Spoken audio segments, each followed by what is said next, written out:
Right. రెండు చేతులు మీ కన్నులెట్టి ముద్రలో పెట్టుకొని ధ్యానంలో పెట్టండి. ఇప్పుడు కపాలభాతి అంతర్భాగాన్ని శుద్ధి చేస్తున్నాం. ఎక్కడ నుండి? ఈ నుండికి వెళ్ళి నాభి నుండి ఇక్కడ వరకు దీన్ని శుద్ధి చేస్తున్నాం. ఓకే. పొట్ట లోపలికి శ్వాస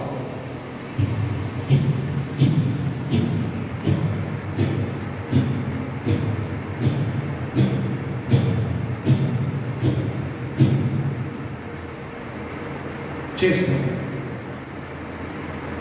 కళ్ళు మూసుకోవాలి. శ్వాస పైన ధ్యాస ఉంచాలి. సెకండ్కి ఒకసారి మధ్యం గతి, తీవ్ర గతి, సామాన్య గతి. మనం సామాన్య గతిలో చేద్దాం. మరి ఫాస్ట్, మరి స్లో. ఇది కొద్దిగా మాటలు పీరియడ్లో ఉంటే చేయకూడదు. స్లో చేయకూడదు. ఇది ఫాస్ట్ కూడా చేస్తాను. మనం మీడియం చేస్తే చాలు. మీకు కాలు నొప్పులు అయితే చుట్టుకాసంలో కూర్చొని పర్వాలేదు, కానీ చేసుకోండి. చేయకపోయిన కూర్చొని కూడా చేయవచ్చు. కానీ బ్యాక్ స్టేజ్ ఉండాలి, బెండుగా ఉంది. నడుము స్టేజ్ వెనకాల వెళ్ళకుండా నికాలో ఉండాలి. దీనివల్ల పొట్ట అధిక బరువు, గ్యాస్ట్రామా, సమస్త వ్యాధులకు పొట్టే కాదు. మన పొట్టను శుద్ధి ఉంటే ఎటువంటి వ్యాధులు మనకు కాదు. రోజుకి మనం 2 సార్లు వెళ్ళాలి. పొద్దున సాయంత్రం ఖచ్చితంగా వెళ్ళాలి. అప్పుడైతేనే మనకు ఎటువంటి వ్యాధులు కావు. దీంతో పాటు కొన్ని ఆహార నియమాలు కూడా పాటిస్తున్నారు. పొద్దున్నే లేవాలి, గోరువెచ్చని తీసుకోవాలి, కొద్దిగా తేనె వేసుకోండి. షుగర్ లేని వాళ్ళు, షుగర్ ఉన్న వాళ్ళు మాత్రం వేసుకోవాలి. కొద్దిగా తేనె వేసుకోండి. దీనివల్ల రక్తం చుట్టూ అవుతుంది.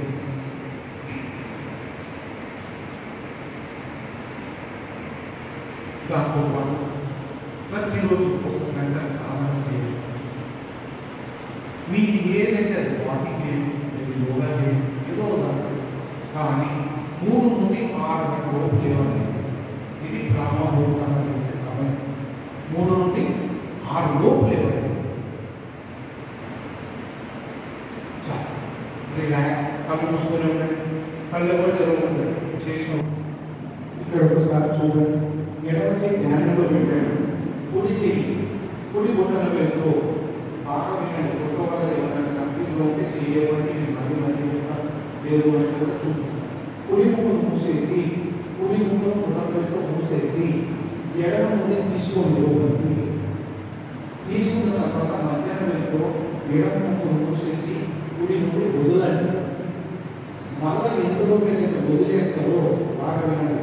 ఎందులోకి అయితే ముగ్గురు బయట వదిలేస్తారో మళ్ళీ అందులోకి తీసుకోండి. మళ్ళీ మూసేయండి. మళ్ళీ ఎడమ నుండి వదిలేయండి. కుడి నుండి తీసుకోండి, ఎడమ నుండి వదలండి. ఇది చేస్తుంది. నిదానంగా తొందరగా చేయకూడదు. ఊపిరితిత్తులో పూర్తిగా నింపాలి.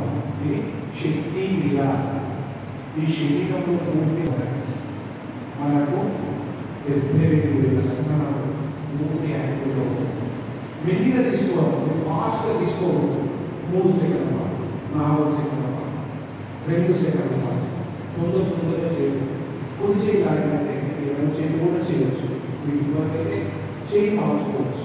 ఇది రోజు మినిమం 10 మినిట్స్ చేయాలి. అపావాలు 1 నిమిషం.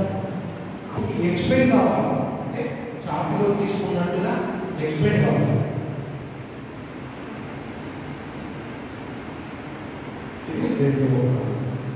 మెల్లిగా ఎడమ నుండి వదిలేసేయండి. ఏదైతే ఎడమ నుండి తీసుకున్నామో ఎడమ నుండి వదిలేయాలి. ఎక్కడ ఉన్నాము? ఎడమ నుండి వదిలేసి 2 చేతులు ఎడమ నుండి తీసుకురండి. కళ్ళు మూసుకోండి. 2 చేతులు ధ్యానంలో తీసుకురండి. మోకాళ్ళ పైన పెట్టండి. చేతులు ఇక్కడ 2 చేతులు కళ్ళు మూసుకోండి. ఇప్పుడు 2 చేతులు పైకి తీసుకొని బాగా చేయండి. ఆ వీటిని ఆ విధంగా కలగడం. ఇప్పుడు చీకటి దీనివల్ల శరీరంలో వీటి రాక సమతుల్యంగా చేస్తుంది. ఈ ప్రాణాయామం ఎక్కువ కొంతమంది తొలగిపోతుంది. ప్రయాసం ఏదైనా చేయాలి. కొంచెం నాలుకని బయట పెట్టి ఒక గుంటం లాగా, గుంటం అంటే రౌండ్ దాని వల్ల ఆల్టర్నేటివ్ ట్యూబ్స్ వచ్చిన వల్ల ఈ గుట్ట కనబడుతుంది దగ్గర గుట్ట రౌండ్ చేసి శ్వాస తీసుకోవాలి. పూర్తి తీసుకొని చెస్టులో నింపాలి. నింపిన తర్వాత పెదవులు మూసేసి ఇప్పుడు శ్వాస అవుతాయి. మీకు అర్థమైందని డిజైన్ తీయాలి. అర్థమైంది. ఇంకో అందరూ తల్లిదండ్రులు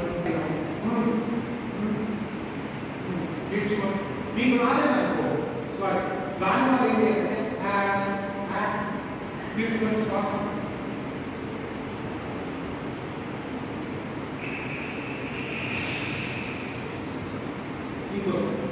ఇంకొంచెం లేదా నాకే బయట పెట్టి బాగా తీసుకొని పెదవులు మూసి నాకే పోతుందని పెదవులు మూసేసి ముక్కు బయటకు వదలండి. అంటే చక్కగా గాలి వస్తుంది లోపలికి తీసుకోండి. నెక్స్ట్ ఇప్పుడు భ్రమరి రెండు చేతులు ధ్యానం భ్రమరి దీని వల్ల రావాలి. తల సమస్య రీఛార్జ్ అవుతుంది. ఎప్పుడైతే మనం ఒక వెయ్యి ఈ ప్యాకెట్ పెడితే లైఫ్గా ఉండదు. సంవత్సరం 2 సంవత్సరాలు అది ఛార్జింగ్ చేస్తూనే ఉంటాం. మనకు కూడా రోజు ఖర్చుకోకూడదు. ఓకే దాన్ని రీఛార్జ్ ఎట్లా శ్వాస తీసుకోవాలి. ఒకసారి ఇక్కడ గమనించండి. మీరు చేయండి. ఒకసారి ఇక్కడ చూసాను తెలిసిన వాళ్ళంటే చేయండి. లేదంటే రాసుకోండి. ఒకసారి తర్వాత 2 చేతులు ధ్యానంలో పెట్టాను.